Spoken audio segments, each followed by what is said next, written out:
جو دم غافل سو دم غافل سانو مرشد یہ فرمایا ہو سنیا سخن کل اکھاں گئیاں اساں چت مولا بندایا ہو کیتی جان حوالے رکھ دے اساں ایسا عشق کمایا ہو مرن تو پہلے مر گئے حضرت کا تاں مطلب نو پایا ہو سانسوں کا حساب بھی وہاں جا کر ختم ہو جاتا ہے کیتی جان حوالے رکھ ویسے تو ہر سانس اللہ کے حضور اظہار تشکر کرتی نظر آئے لیکن اللہ کے کامل بندے کی اپنی ایک سوچ ہے اور اپنی ایک فکر ہے فرماتے ہیں کہ نہیں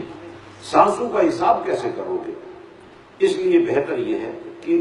جان حوالے رکھ دو اساں ایسا عشق کمایا یہ جان ہی اس کے نام کر دو سانسیں بھی اس کے نام کر دو سوچیں بھی اس کے نام کر دو سماعتیں بھی اس کے نام کر دو دھڑکنیں بھی اس کے نام کر دو جب تمہاری زندگی پر اس کا پہرا لگ جائے گا تو یہی زندگی سراپا بندگی بن جائے یہ بیت جو ہے یہ لفظ اردو کا نہیں ہے پنجابی کا نہیں ہے یہ عربی کا لفظ ہے اور یہ بے ہونے سے ہے بک جانے سے ہے اس کا اصل ہے اور اس کی روح جو ہے وہ یہ ہے someone is selling him to someone اور جو قرآن میں بے ہے بیعت ہے اس کو اللہ نے مدینے والے کے نام کر دیا ان الذین یبایعونک انما یبایعون اللہ اب یہ اللہ کی رجوع تو ہمارا حق ہے اس دعا میں بھی ہم یہی کر رہے تھے کہ اللہ ہم تیری طرف آ گئے ہیں تیرے بن گئے ہیں تیری مہربانی ہے کہ تو نے ہمیں اپنا بنا لیا ہے اب ہم چاہتے ہیں کہ اب تو ہماری مدد بھی کر اور مدد کیا مانگی ہم نے سیدھے راستے کی اور سیدھے راستے کی نشاندہی اللہ نے کیا کی ان لوگوں کا راستہ جن پر اللہ نے انعام کیا ہم نبیوں کا تذکرہ کیا صدیقوں کا کیا شہیدوں کا کیا صالحین کا کیا تو صالحین جو ہیں آج بھی اور 1400 سال سے لے کر ہر دور میں اللہ کے قرب کی ضمانت رہے ہیں اللہ سے ملاپ کا ذریعہ رہے ہیں اللہ سے نسل کا ذریعہ رہے ہیں اس لیے اللہ پاک نے اپنے بندوں کو اپنی طرف رجوع کرنے کے لیے یہ طریقہ ارشاد فرمایا کہ دیکھو یہ لوگ کیا کر رہے ہیں یہ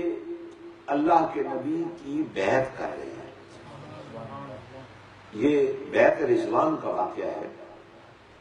جب حضرت عثمان رضی اللہ تعالی عنہ سفیر مصطفیٰ صلی اللہ علیہ وسلم بن کر مکے میں گئے تھے مذاکرات کے لیے کہ رسول اللہ صلی اللہ علیہ وسلم اور آپ کے غلام بن کر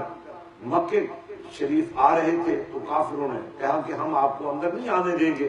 تو مذاکرات کے لیے حضرت عثمان غنی وہاں تشریف لے گئے اور حضرت عثمان غنی رضی اللہ تعالیٰ عنہ کو مکے والوں نے کہا کہ اب تم چونکہ مکے شہر میں آ ہی گئے ہو تو تم تو کم از کم طواف کعبہ کر لو اور اس وقت جو غیرت ایمانی کا جواب دیا حضرت عثمان غنی رضی اللہ تعالیٰ عنہ فرمایا واقعی کعبہ ہے طواف کعبہ بھی اپنی جگہ پر بڑی اہمیت کا حامل ہے لیکن جس مصطفیٰ کا دامن پکڑ کر آیا ہوں جب تک وہ اس کا طواف نہیں کر لے گا عثمان اس کا طواف نہیں کر سکتا یہ وہ بیعت تھی اور پھر یہ خبر پہنچی کہ شاید حضرت عثمان غنی کو شہید کر دیا گیا ہے تو اس وقت رسول اللہ صلی اللہ علیہ وسلم نے تمام صحابہ کو جمع فرمایا اور فرمایا میرے ہاتھ پر بیعت کرو اور اس بات کی بیعت کرو کہ ہم عثمان کا بدلہ لیں گے اس بیعت کو قرآن نے بیان کیا کہ ان الذین یبایعونک انما یبایعون اللہ وہ لوگ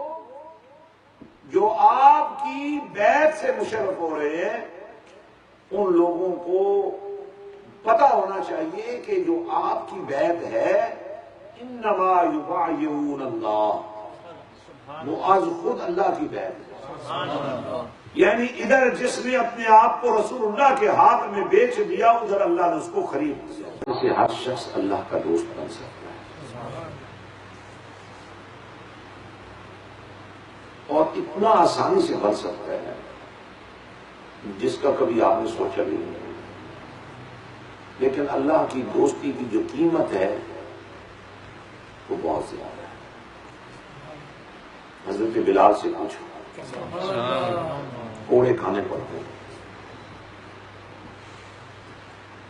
حضرت خبیب سے پوچھو، حضرت سیدہ سمیہ سے پوچھو.